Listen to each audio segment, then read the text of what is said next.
Hello, welcome back to the Draw Fair to Green podcast. The 126th U.S. Open at Shinnecock Hills is here, but before we get there, we got to talk about last week's tournament.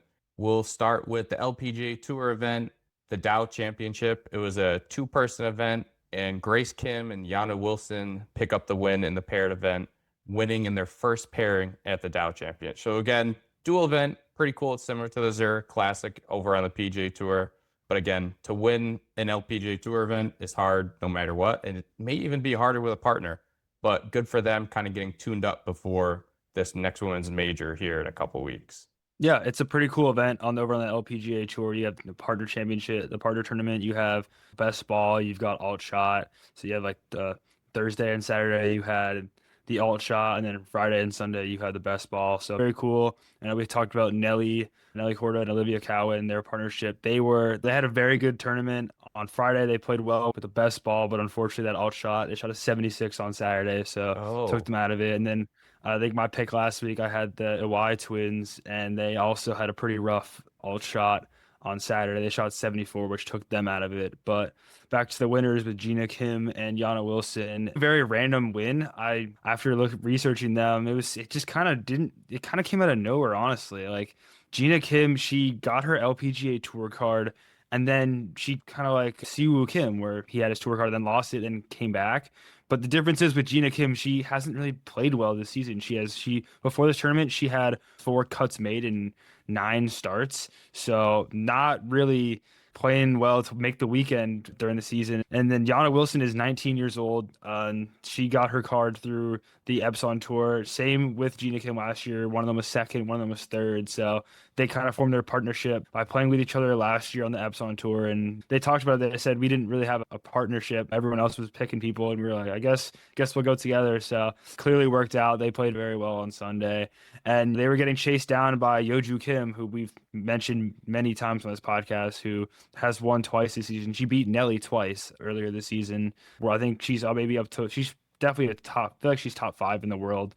yeah. Pretty good guess there. So she's up there. And so her and her partner they had the lead on Sunday, and Gina Kim and Yana Wilson, they stormed back and they won the tournament. So very cool tournament. And it's very cool to see the partner tournaments once a year. And maybe we'll see, maybe get a match play tournament, but unfortunately we can't always get Yeah, match no, play.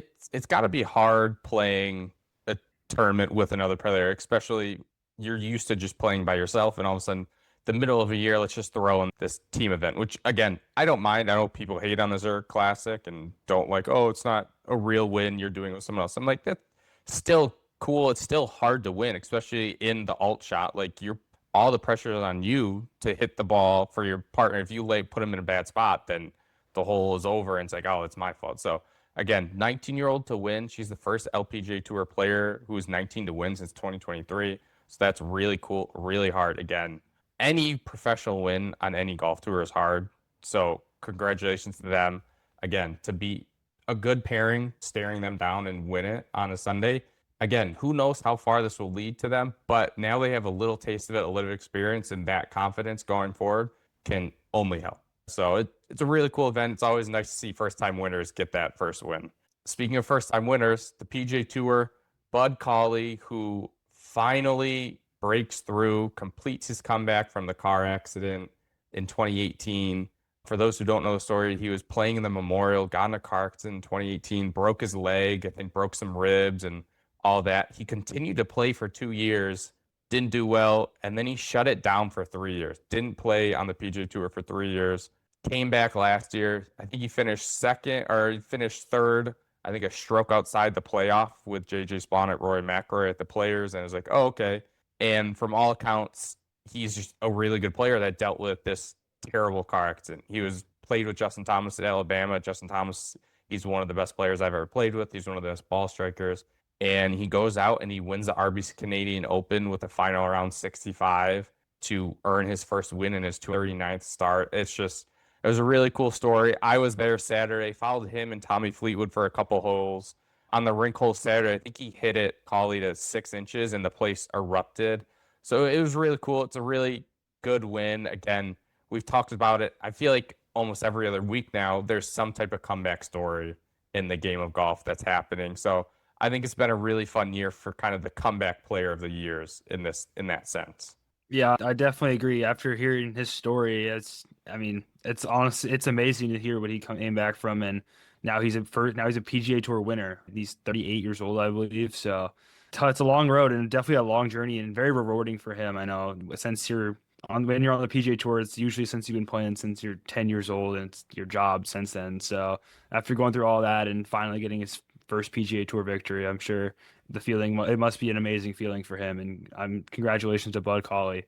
And Bud Cauley is in that tier of guys who I feel like I put him in that tier of guys where he's always like, you see him occasionally in these like non-signature events, just near the top of the leaderboard, but Yeah. not really breaking through. And he finally broke through. But it's good to see the last few weeks we have a couple guys. JT Poston, yeah, he has a couple more PGA Tour wins, but I know it's there certainly not. You're not seeing the what we were seeing at the beginning of the season, which with the Fitzpatrick and the Cam Young and Rory and Scotty. It's kind of you see these guys with the stories winning now, and it's honestly, I think it's pretty refreshing to see seeing these guys on the leaderboard. And speaking of guys who we haven't really seen too much on the leaderboard, Victor Hovland finished in third place, and I mean, he hasn't played like he has been dealing with a lot of swing issues this season. I will say that.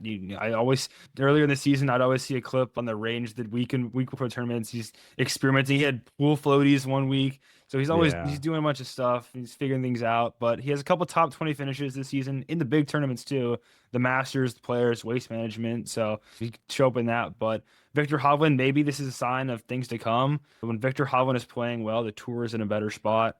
I know a couple years ago, if you remember, he won those two FedEx Cup events. I think he might have. Yeah. I think he won the Tour Championship, possibly that year after winning that event. So he Yeah. was looking like a top 5 player in the world, and then after he fired a swing coach, was like, I don't like how my swing is, even though I'm winning all these events. And then now he's on this long journey, and now we're here. So hopefully this is a good sign for Victor Hovland. I like him a lot, and we'll see how he plays this week in the U.S. Open, which we will get into later. I mean, his best finish. This was his best finish since last year's U.S. Open, where he finished solo third again. So he played really well last year at Oakmont. Shinnecock, we'll see how he plays. But yeah, I mean, at one point Saturday, I was watching him play the 18th hole, and I think he had a drive right down the middle, like 360 yards, which is long for him.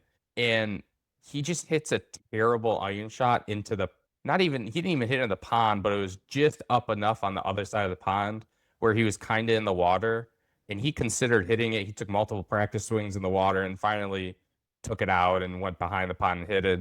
I was like, all right, like there's the problem with Victor is like 3 years ago when he was winning, he's hitting that ball from the fairway onto the green. Now he's mishitting it from the middle of the fairway. Yes, it's 180 yards, but it's a gettable par 5 for them. And 180 yards for them is an 8 iron, maybe a 7 iron. Like it was kind of windy that day. So I think he's just kind of getting consistent. And again, he played well on the weekend. He shot 64, 65. That's really good. Now he finished 3 shots back because he shot a C9 on Friday and people were going low Friday. So again, really good weekend.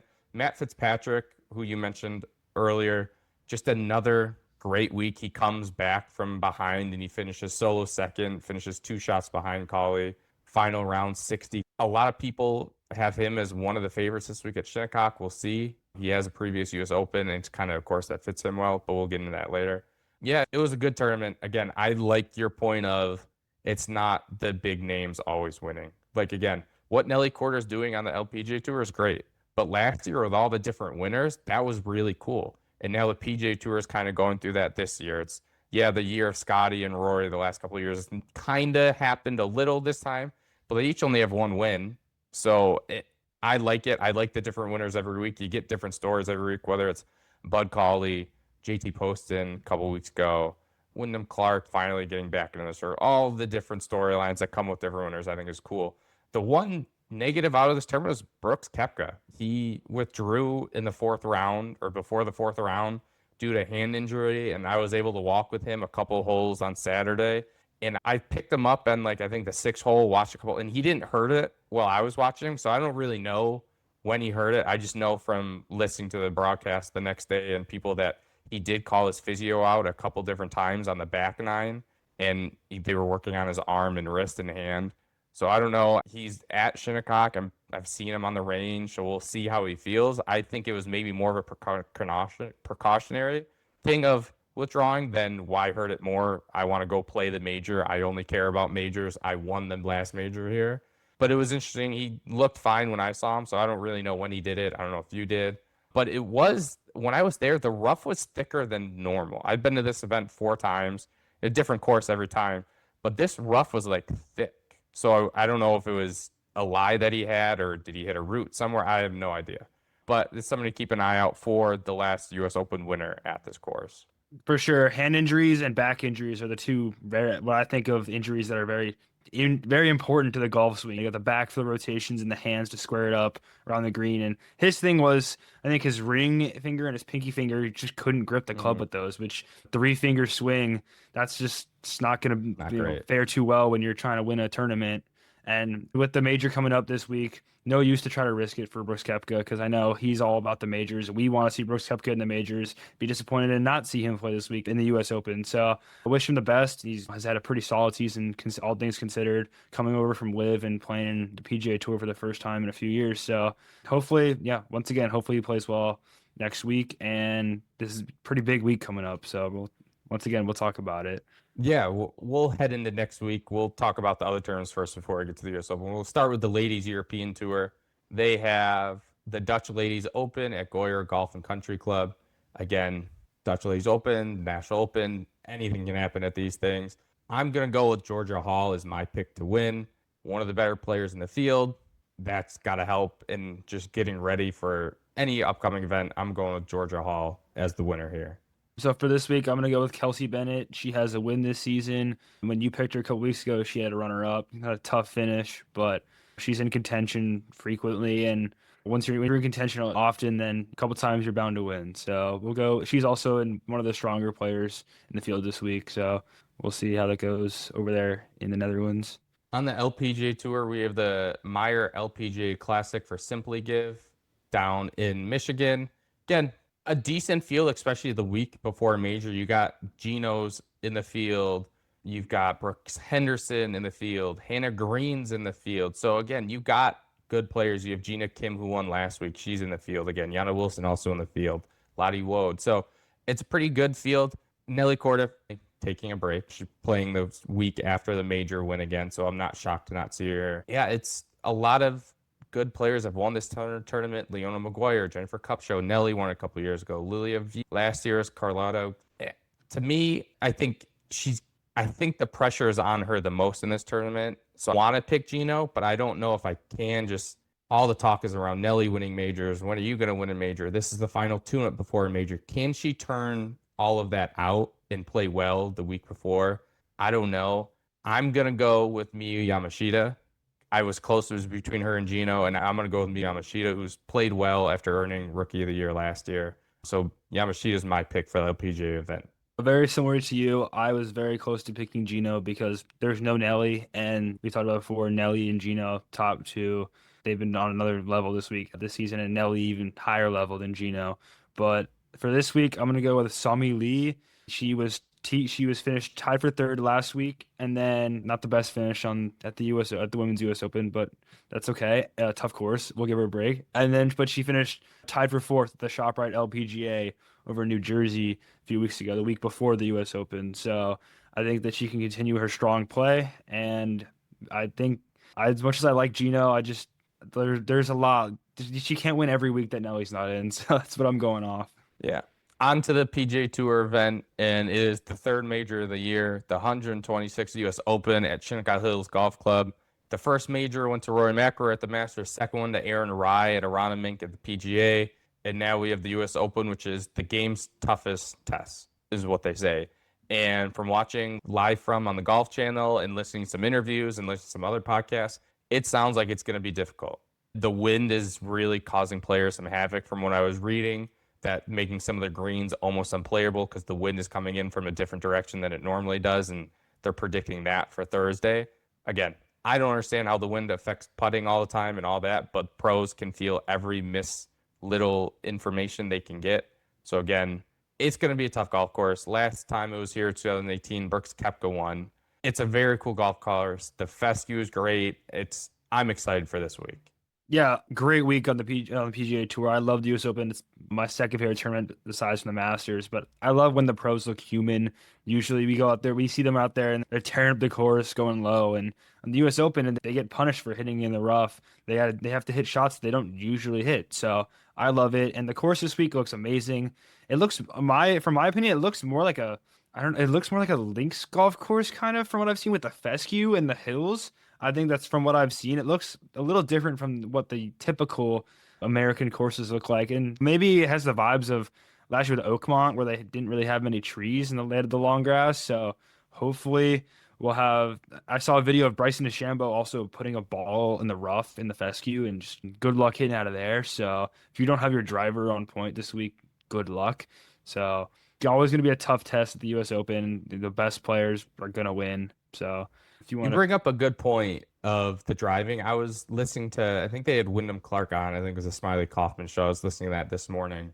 And they go, the fairways are really wide, but if you miss, you're in the fescue, like you're saying. And they asked Wyndham, he was like, how is the fescue? They're like, well, it all depends on your lie. If you get buried, you're chopping out. But if it sits up, you can get it to the green, no problem.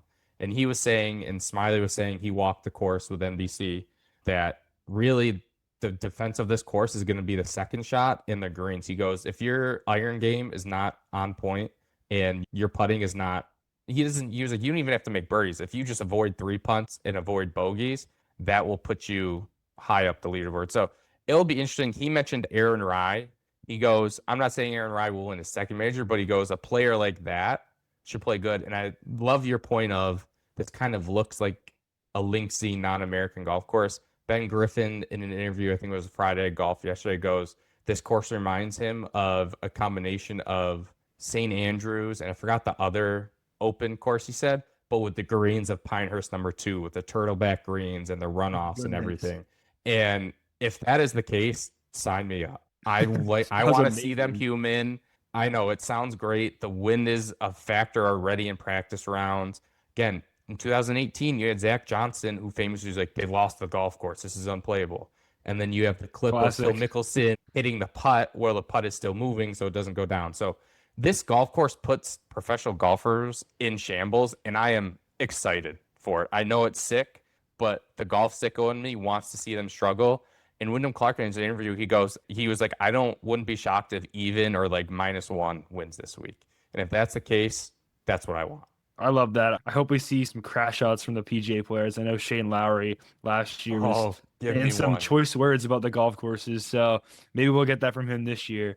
But another thing we haven't mentioned is this is Scottie Scheffler's first chance at the career Grand Slam. He's got the Masters, he's got the PGA, and he's got the Open. So this is his first chance at the career Grand Slam, US Open. I think he might be one of the favorites this week. He's always, if he's in the field, he's going to be one of the favorites, Scottie Scheffler. And he played well a couple weeks ago when he played in the event in Texas where Wyndham Clark won. I think he finished third place. So Scottie Scheffler is certainly someone to watch out for this week, as always. I do not pick him this week. The man who I have picked this week is the man who had all the attention on him in the beginning of the season. I have Cameron Young. I think I predicted this back when we did our predictions at the beginning of the season, but I think Cameron Young has played too well this season to not win a major. I know as of recently he hasn't had his best golf, but Cameron Young this season, 6 top 10s. He has 2 wins at the Players and the Cadillac Championship. He's amazing driver, amazing putter. So 2 very important aspects. The irons are also very good. He's obviously won a couple events. So I think Cam Young has to get it done this week. It's just I'm gonna engagement farm Cameron Young again, like I did at the Masters. So we're gonna do it again, but let's see it, Cam Young. He's in a fit for this course. I know they're like, oh, you don't have to be a bomber. Well, he bombs it and he's straight, so that's good. He has good iron play and his putting is phenomenal. So that pick is, I think and he's also from the Northeast. He's got to have some type of history with playing Northeast golf, especially in New York. He grew up at Sleepy Hollow, which is out in that same area. So again, it's a great pick. He's won the Players. He won the Derail Championship. I think when we did our preview, I think I picked Scottie to complete the Grand Slam. I found out today that Sunday is his birthday, so he could win and complete the career Grand Slam on his birthday. And it's Father's Day this weekend, if I'm not mistaken. So he's Yeah, a big Father's family Day guy. Sunday. So it's all perfect storm for Scotty. I'm not going to pick him either. There's just something in me. I don't know. He hasn't played like he has the last couple years. And I think at this golf course, if you're mishitting it a little, if his driver is a little wayward, it could be an issue. And to me, I was just going through lists, and I'm not going to say I'm done picking the big names for majors, but it never works. Like, why am I not picking like Aaron Rai? So I'm going off the board. It's probably not completely off the board like Aaron Rai was, but I'm going to go with Tyrrell Hatton. He finished great at last year's U.S. Open at Oakmont. He's from England. He's going to play well in the wind. He's a good ball striker. He's a good putter. There's something about, he won his last start on Live. He was T6 here at this U.S. Open in 2015, so he has good memories of this golf course. And if you want to crash out, he'll give you a good crash out. So let's hope he maybe gives us a good crash out, because I think he had words to say about Oakmont last year too. You always got to have a mic on Hatton because you never know. But he's going to be my pick. Has 16 top tens in his career in majors. I think just something about the way he's played recently and just a style of golf that he plays, I think will play well here. But again, could I see Scotty winning it? Could I see Matt Fitzpatrick winning it? Yeah. But I'm going to go Tyrrell and kind of lower on the board. Live player wins another U.S. Open similar to Bryson DeChambeau. After that build-up, I was so excited to hear what you're about to say, and then you said Tyrrell Hatton, and I'm fully bought in that Tyrrell Hatton is going to win the U.S. Open after what you have just done. So I am now all in on Tyrrell Hatton. So I'm locked in now. So my next pick was Siwoo Kim. I was gonna say Siwoo Kim. I was just like, no. I'm just Don't ruin it. I know, but his major record is bad. But I'm like, you're right. I pick Rory. I pick Scott. Like, give me someone lower on the board and give me the 30th ranked player in the world. Like, someone who's a ball striker who can putt well and is important. The driver is important a little this week, but I don't think it's gonna matter. Like, you need to hit fairways. I don't think if it matters if you're really long. I think if you're accurate, I think that's what's gonna matter. But again, I'm so excited for this golf tournament. As soon as we're done recording here, I'll pop on live from and write the preview article for the website and do some other stuff and just have that on the next couple of days and then sit down and relax and watch this golf course. I hope it's windy. They're saying that I think Thursday and Friday are the windiest days, and they said Sunday is going to be 5 to 10, which I think I kind of like. Make it really hard Thursday, Friday, Saturday, and then on Sunday, the players kind of fire at the pins, and at that point, the greens are going to be real dried out. The course is going to play real firm, and we maybe get some low scores Sunday. I think that will be an exciting way to kick off or kind of end this third leg of the major season. We've got a great week. We got a great weekend of sports going on. You have the U.S. Open, and Team USA playing Friday on the World Cup. So I know this isn't a soccer show, so I won't mention that too much. But big win. 4-1 win. I'll take it. I'm a soccer fan. So best I've ever seen you play. My goodness. Yeah, this is great. So yeah, it's a really cool time at the PGA Tour event. There was it felt just like more international fans than from when I've been there. And Toronto is a pretty multicultural city, but again, there just seemed to be a little more than normal. And then walking around the city of Toronto this weekend, there is Colombian fans, Panama fans, Bosnia fans. So it was a really cool time at the golf tournament in Toronto this weekend. But again, this weekend, also going to be a good weekend. U.S. Open, LPGA event, Ladies European Tour event. And then next week, we get into another LPGA event with the Women's PGA Championship at Hazeltine, which is another great golf course that is similar to Shinnecock, where it's going to have fescue and not going to be a very American traditional golf course. So exciting 2 weeks here in the golf world, especially with these majors. Again, check us out, Fair to Green, Instagram, website, all that good stuff. Again, thanks for listening. Enjoy the golf this weekend, and we'll see you next week.